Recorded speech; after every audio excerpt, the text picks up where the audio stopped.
So welcome back to another travel video on my channel, everybody. So today we're in Casa in Andorra. Now, a bit of backstory, me and a few friends, we wanted a really cheap ski holiday and this place was cheap and it seemed good. Now I thought I'd give a quick rundown of what it is like in case anybody else is thinking of coming to Grandvalira. Is this Casa very good? Is this Grandvalira a good ski resort? First up, the skiing. The skiing is really good. I mean, the lift pass is about 300 euros, so it's fairly expensive. But you get access to like some valleys which are all the way down there, and you get these ones this side.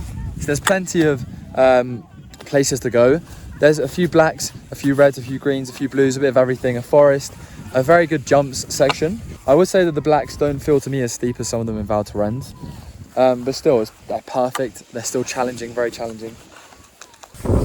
So another thing when you're skiing that you might find is that you want to go somewhere with good nightlife. Now, there's definitely a few bars around here, hopefully you can hear me, it's the wind, that do pop off.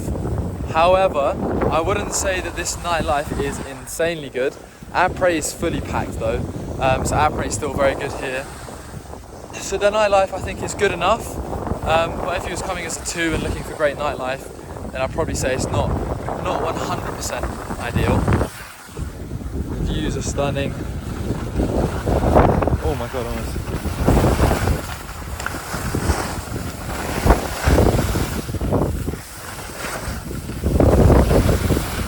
Now, the other thing you're probably going to want to know about is cost. So when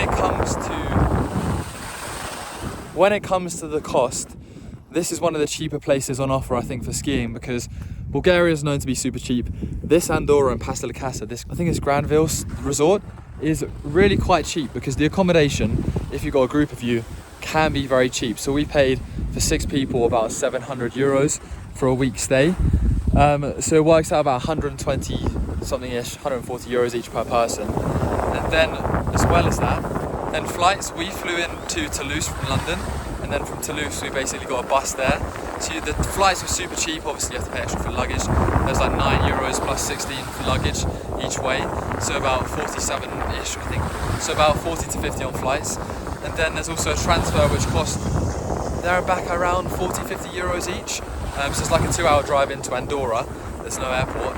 And then obviously the ski hire, I said lift, then obviously ski hire lift pass, I think it was about 300 for the lift pass plus 100 something for a hire, which is not too bad at all really.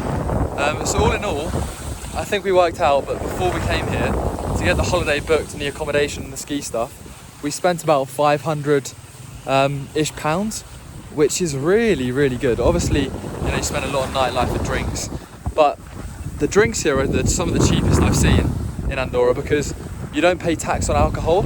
So for example, vodka for a litre bottle of Smirnoff is 6 euros. So if you're watching this, Dylan's Travels top tip, this place is very, very good to come if you're looking for a cheap holiday with skiing that is good quality. So yeah.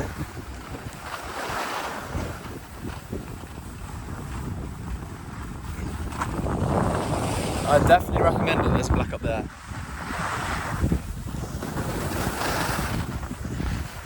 And it does get very busy.